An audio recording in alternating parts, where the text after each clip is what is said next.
Bismillahirrahmanirrahim. Assalamualaikum warahmatullahi wabarakatuh. Waalaikumsalam warahmatullahi Alhamdulillah, wabarakatuh. puji syukur kehadirat Allah Subhanahu wa taala pada pagi yang cukup cerah ini. Kita masih diberikan waktu, kesempatan, nikmat yang luar biasa dan tentunya patut kita syukuri bersama. Alhamdulillah, pada pagi yang cukup cerah ini hadir di tengah-tengah kita Bu Tias dari bagian hukum yang tentunya nanti akan sedikit memberikan sebuah materi tentang paralegal dalam pemberian bantuan hukum. Tentunya kami juga ditemani oleh Pak Sekretaris Dispermades Kabupaten Batang, Pak Fatoni. Selamat pagi, Pak Fatoni. Assalamualaikum warahmatullahi wabarakatuh. Oke, sebagai pengawal bahwa masalah hukum di tingkat desa ataupun masyarakat ini tentunya banyak sekali permasalahannya. Tentunya ini butuh yang namanya fasilitasi, pendampingan, karena permasalahan-permasalahan desa, apalagi masalah keuangan, masalah hal yang terkait dengan masalah administrasi desa, sangat-sangat kompleks sekali permasalahannya.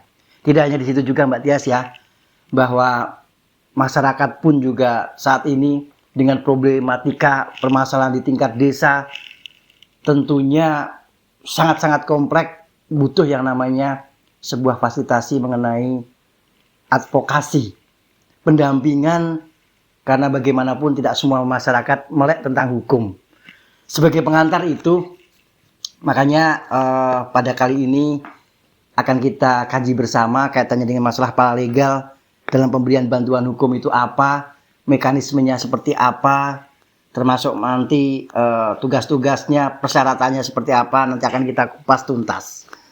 Tetapi waktu kami berikan dulu kepada Pak Sekretaris, Pak Fatoni, untuk memberikan sebuah ilustrasi terkait dengan masalah permasalahan-permasalahan yang berkaitan dengan paralegal ini. Monggo Pak Fatoni, waktu dan tempat kami persilahkan. Terima kasih Mas Ari. Assalamualaikum warahmatullahi wabarakatuh. Waalaikumsalam Selamat warahmatullahi pagi, salam sejahtera untuk kita semuanya, khususnya kepada sahabat desa.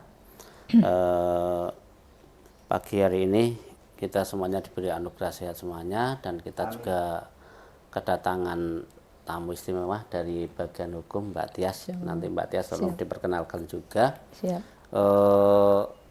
Topik hari ini kita adalah tentang paralegal. Nah, paralegal secara mudahnya diartikan sebagai bentuk pemberi bantuan hukum, tapi bukan advokat ya. Dan ternyata karena ini kita itu desa, kita desa berarti kita fokus tentang paralegal yang ada di desa. Karena paralegal itu ada yang bersifat yang umum dan khususnya kita di desa. Nah, ini nanti juga perlu hal-hal yang perlu diperhatikan, bahwa di desa ini ada dua sisi, Mbak Tias. Yang pertama sisi masyarakat. Sisi masyarakat itu berarti pemberian bantuan hukum dalam bentuk bisa konsultasi, bisa saran kepada masyarakat. Dan yang paling utama justru saat ini adalah paralegal yang dibutuhkan untuk pemerintah desa sendiri. Betul. Karena saat ini yang namanya permasalahan-permasalahan yang dihadapi oleh pemerintah desa itu luar biasa berat dan banyak. Sorotan, terutama sorotan kepada pemerintah desa, baik dari media maupun dari organisasi non pemerintah. Dan sudah kita ketahui bersama, Batang itu organisasi non pemerintahnya dalam tanda kutip LSM itu banyak banget, dan hampir semuanya nyoroti desa.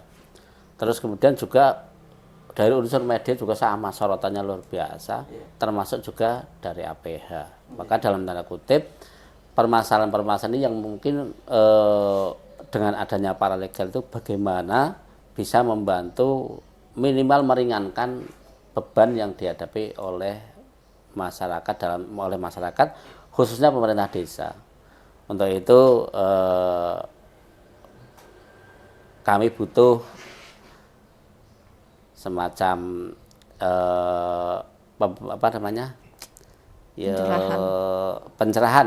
pencerahan tentang paralegal yang di desa, termasuk juga nanti apa fungsi mereka dan sebagainya. Untuk itu saya serahkan ke Mbak Tias untuk bisa memberikan pencerahan pada sahabat desa semuanya, dan nanti juga jika diperlukan kontak person beliau sehingga suatu ketika diperlukan perlu konsultasi ke bagian hukum lebih mudah. Dan barangkali nanti juga kita diskusi aja Mbak Tias ya. Siap. Kita diskusi aja. Nah itu monggo kepada Mbak Tias untuk bisa memberikan pencerahannya. Monggo Mbak Tias. Tadi sudah disampaikan ilustrasi itu, barangkali ada pencerahan dari bagian hukum. Baik.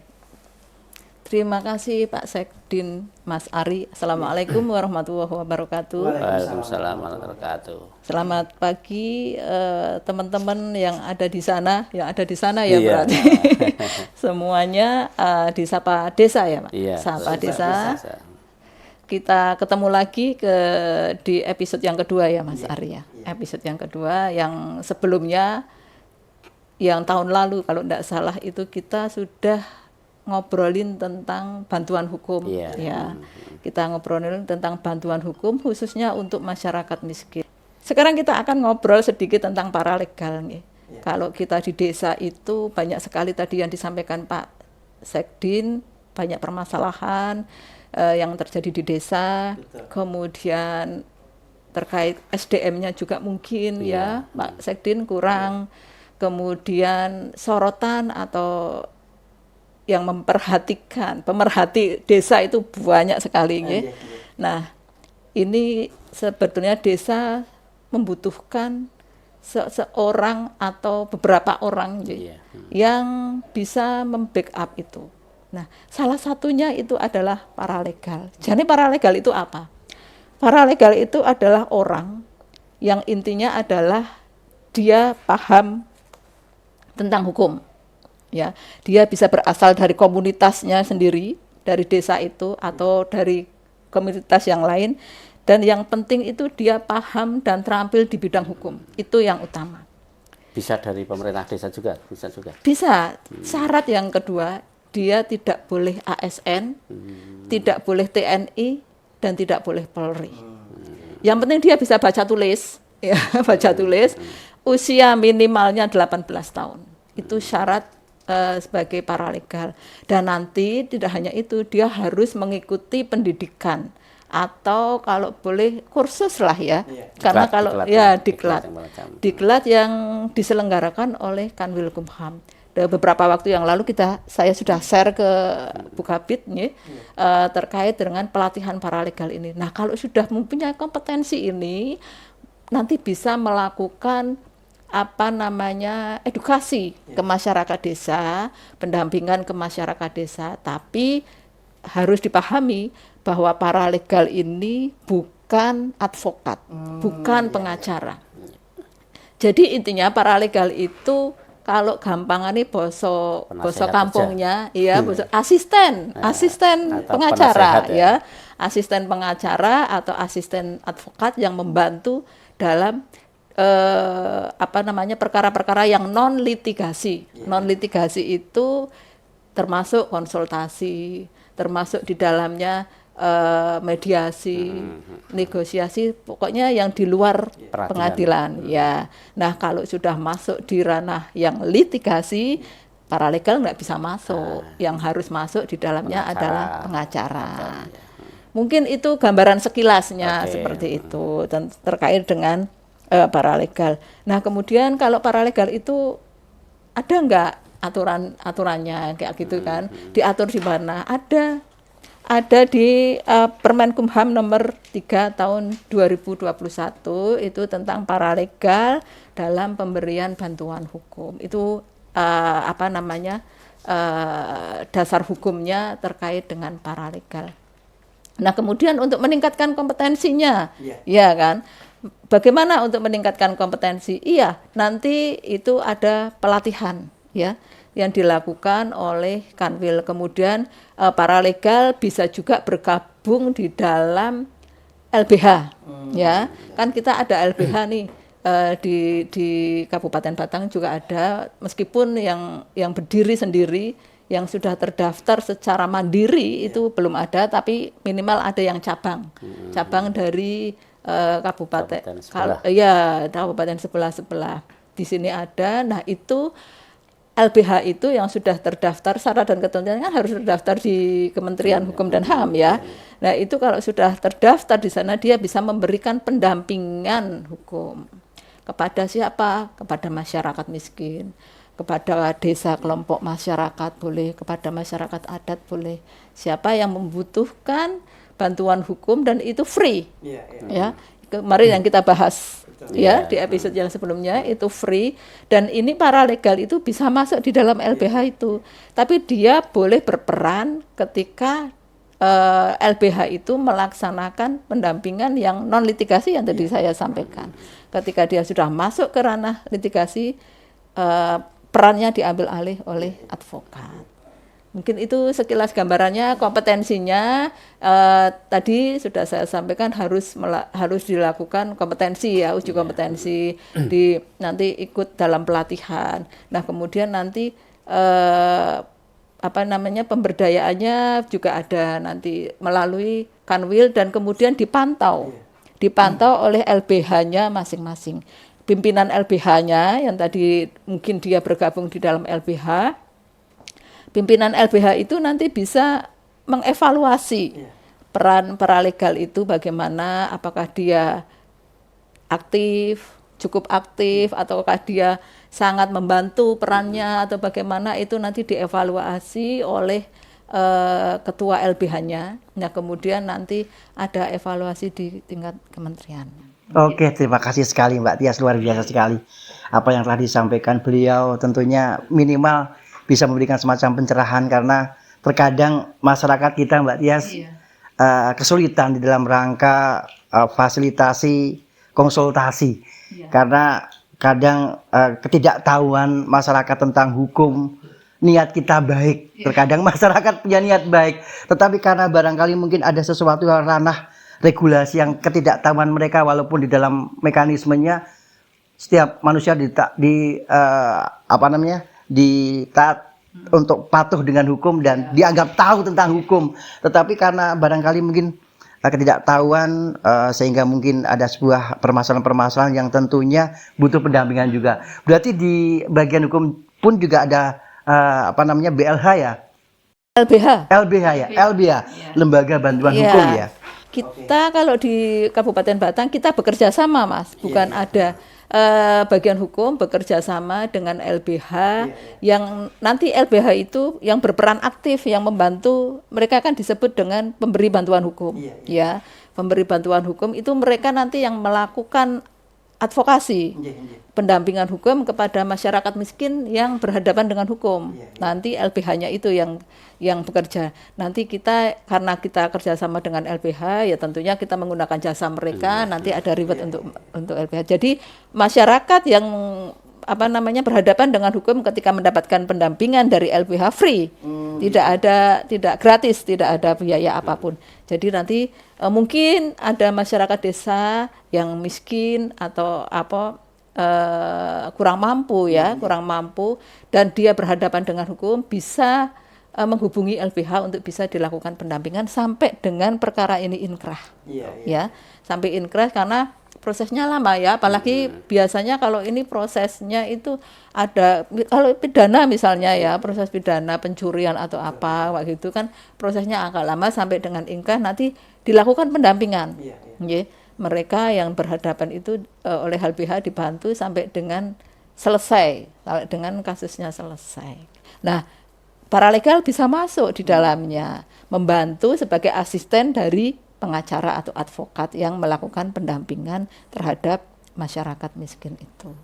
Gitu. Kembali ke Mbak Tias, ke paralegal ya. Jadi kita fokus di paralegal. Kata kunci bahwa paralegal itu bukan advokat. Artinya dia hanya bergerak atau bekerja sebelum masuk ke ranah peradilan dalam hal litigasi.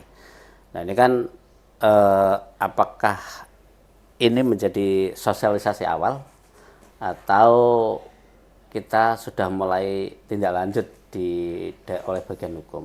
Iya, ini kalau paralegal ini baru awal ya. Baru awal ya. Baru awal. Jadi baru awal karena memang kita belum turun. Harusnya memang kita kolaborasi nih Pak, Pak Sekdin ya. kita kolaborasi karena kemarin ada informasi, mungkin kalau sekedar informasi terkait dengan nanti ada pelatihan paralegal, sekedar saya share aja sih. Ya, informasinya saya share ke Bukabid, mungkin Bukabid mungkin bisa di-share ke desa, mungkin ada dari masyarakat desa yang membutuhkan, atau dalam komunitas masyarakat desa itu ya, kelompok-kelompok masyarakat desa itu membutuhkan orang yang tahu dan terampil tentang hukum. Jadi syaratnya itu tidak harus sarjana hukum, ya. Yang penting bukan TNI, Polri atau ASN, dia bisa menjadi paralegal asal dia usianya sudah 18 tahun. Nah, ini kan permasalahan lagi berarti ya. Jadi barangkali kan biasanya kan orang bekerja itu kan ujung-ujungnya kembali ke masalah reward. Iya, betul. Ya. Ketika dibatasi satu, bukan ASN, bukan TNI dan Polri.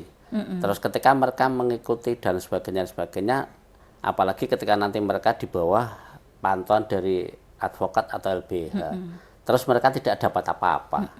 Dan ini apakah itu nanti menjadi penarik Kurang dari menarik masyarakat desa untuk mengikuti ini? Iya, makanya Terus tadi. kemudian ketika telah tiba-tiba ada yang tertarik. Ketika mengikuti diklat, mereka diklatnya bayar atau tidak. Terus kemudian setelah mereka dapat sertifikat, kembali lagi mereka terus talak begini. Ketika mereka di bawah pantauan LBH, apakah ketika mereka telah tertarik untuk menjadi paralegal, mereka harus lewat LBH atau advokat tertentu, atau bebas langsung ke Kemenkumham? Jadi ada dua, jadi tentang reward, yang kedua tentang alur. Iya. Apakah ketika telah saya di desa A, saya tertarik menjadi paralegal, saya mengikuti diklat, terus saya itu yang ngawasi saya itu advokat siapa, LBH mana? Artinya ketika proses, apakah untuk proses menjadi paralegal itu kita langsung Mandiri melewati paralegal. LBH tertentu atau bagaimana? Iya, nggih. Jadi kalau tadi yang saya sampaikan itu memang konteksnya dalam pemberian bantuan hukum masyarakat miskin, ya, pemberian bantuan hukum. Nah, kenapa saya bilang konteksnya ke situ? Karena ketika LBH itu memberikan bantuan hukum, itu kan harus yang sudah LBH yang sudah terdaftar, ya kan? Iya, iya. Nah, nanti kita yang akan memberikan reward kepada LBH. Enggak, kalau yang paralegal. paralegal. Ini maksudnya nanti kaitannya di situ. Oh, iya. Nah, ketika kita sudah memberikan reward kepada LBH, nanti monggo mekanisme di LBH sendiri, apakah nanti akan di paralegal yang ikut aktif juga sebagai asisten, asisten itu akan bisa diberikan reward itu LBH-nya. Sekarang ya, proses nah, untuk kemudian paralegalnya. untuk paralegal itu bisa tadi melalui LBH, dia mendaftarkan kalau aku melu ning LBH iki misalnya LBHA, kemudian dia mendaftarkan diri sebagai paralegal di bawah LBHA boleh, ya, dia mandiri pun boleh, ya, mandiri boleh. Dan kemudian nanti ada mungkin semacam uji kompetensi tadi, ya, uji kompetensi dia bisa melalui pelatihan yang diselenggarakan oleh Kementerian Hukum dan HAM. Dalam hal ini adalah BPHN. Nanti beliau yang akan memonitor, ya, sebenarnya mengevaluasi lah, bukan memonitor, ya, mengevaluasi bagaimana paralegal itu. Nah, nanti secara berkala mungkin paralegal itu akan melaporkannya akan langsung seperti itu. Nah, kemudian terkait dengan rewardnya bagaimana yang mandiri ini, ya kan, yang mandiri. Nah, saya tidak ngerti mekanisme yang di desa, mungkin apakah di desa kalau dalam hal ini bisa untuk pemberdayaan masyarakat, ya. Tapi kalau jelas untuk memberikan reward paralegal jelas nggak ada. Kalau secara khusus, secara eksplisit mungkin tidak disebutkan, tidak ada, Pak. Mungkin paralegal bisa dikategorikan sebagai narasumber, bisa, ya kan? Sebagai narasumber dalam memberikan, jadi berkala ketika dia akan memberikan reward kepada paralegal, karena paralegal itu tadi yang saya sampaikan, dia memberikan advokasi itu di perkara yang non litigasi. Non litigasi itu apa? Konsultasi. Mediasi. Ketika dia berkonsultasi diberikan rewardnya apa? Ya narasumber kan bisa. Ya. Kemudian negosiasi. atau mediasi ketika dia melakukan perannya sebagai negosiator atau mediator, berarti kan dia bisa diberikan honorarium sebagai narasumber mungkin seperti itu kalau ada standarisasi yang terkait dengan narasumber. Oke. Mungkin itu. Terus selanjutnya gini, sebenarnya kan kembali dibatalkan paralegal belum ada. Iya. Nah, tapi sebenarnya fungsi paralegal itu sudah dilaksanakan oleh Iya, betul. aparat pemerintah desa, ya. Terutama Pak Lurah. Semua permasalahan di desa itu kan yang menyelesaikan Pak boleh Lurah. dikatakan Pak Lurah. Dan itu kan cuma hanya tidak di dalam tanda kutip mereka tidak disebut paralegal, tapi sudah melaksanakan fungsi Fungsinya, paralegal. iya. Sehingga dalam tanda kutip kembali tentang dari awal saya sampaikan, permasalahan utama itu sebenarnya bukan pada masyarakat. Ya. Kalau masyarakat itu biasanya selesai. Tapi sekarang yang dihadapi oleh pemerintah sendiri.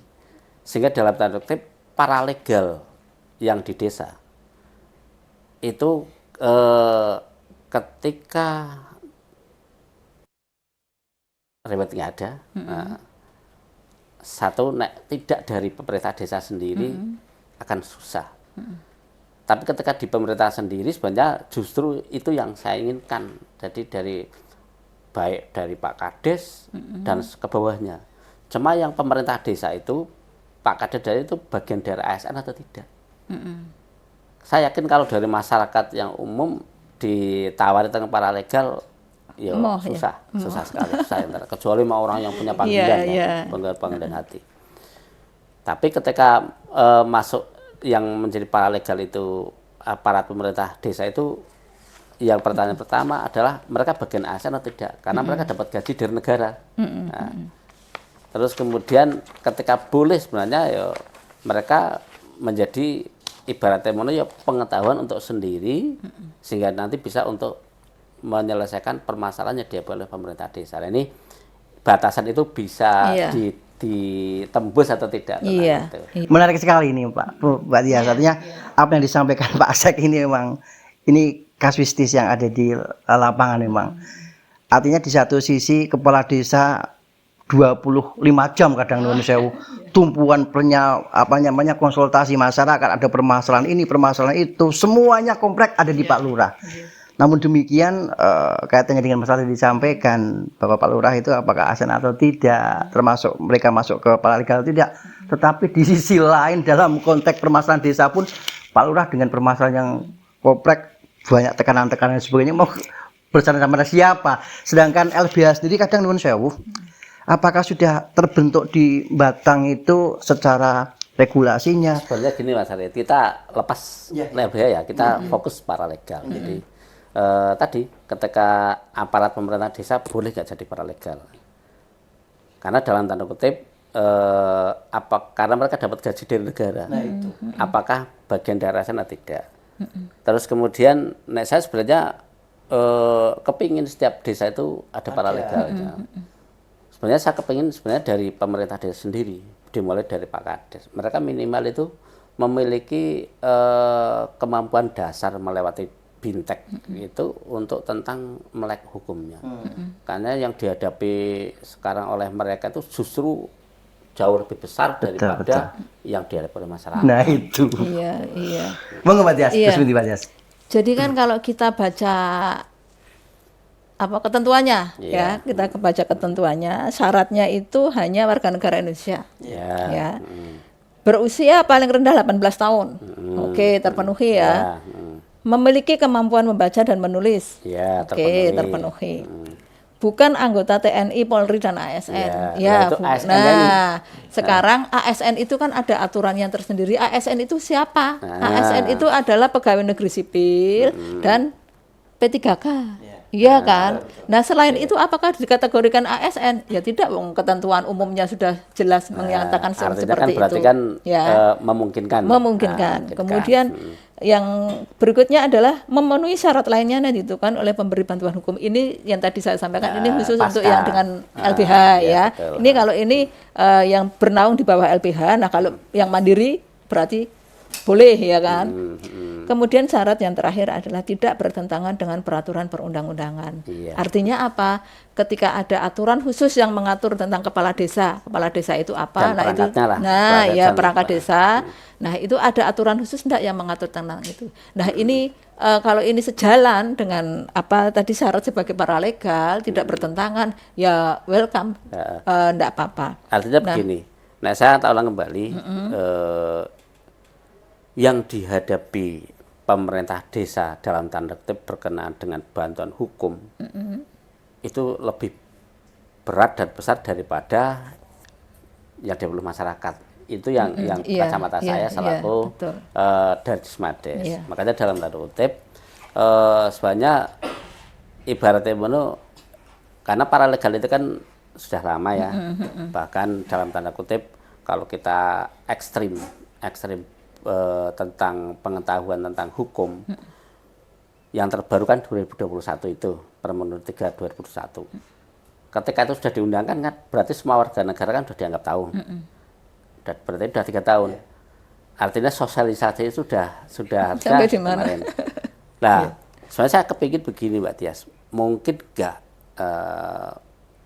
di setiap desa itu ada satu perwakilan minimal dari pemerintah desa untuk menjadi bagian dari paralegal dan mengikuti diklat paralegal. Karena ketika di pemerintah desa sudah memiliki paralegal, satu mereka punya kemampuan untuk bisa dalam tanda kutip mengampu diri sendiri selaku aparat desa, otomatis mereka juga akan bisa ngampu juga ketika ada permasalahan dihadapi oleh masyarakat. Iya, ya mungkin sekali toh Pak Sekden. Nah, Ya kalau sangat mungkin mungkin sekali. Jadi ketika siapapun yang akan menjadi mau menjadi paralegal, pokoknya selain tadi Ya. tiga itu, nggih, 3 kategori itu, yang mau menjadi paralegal silahkan, boleh. Tapi ini ada syaratnya nanti harus mengikuti pelatihan Ya. dulu, Nah, sekarang kan harus lagi. mengikuti diklat dulu yang diselenggarakan oleh Kementerian Hukum dan HAM. Oke, taruh andekan ini, Iya. andekan kembali, ya lewat jalur ibarat ekstrim instruksi ini pemanya. Iya, Semua instruksi. desa mengirimkan atau menunjuk satu orang perangkat atau kepala desa yang bersangkutan menjadi paralegal. Sekarang setelah mau kan syaratnya kan diklat. Nah, diklat yang diselenggarakan oleh Kemenkumham itu setiap tahun ada atau tidak? Terus kemudian ada nggak alokasi per kabupaten berapa?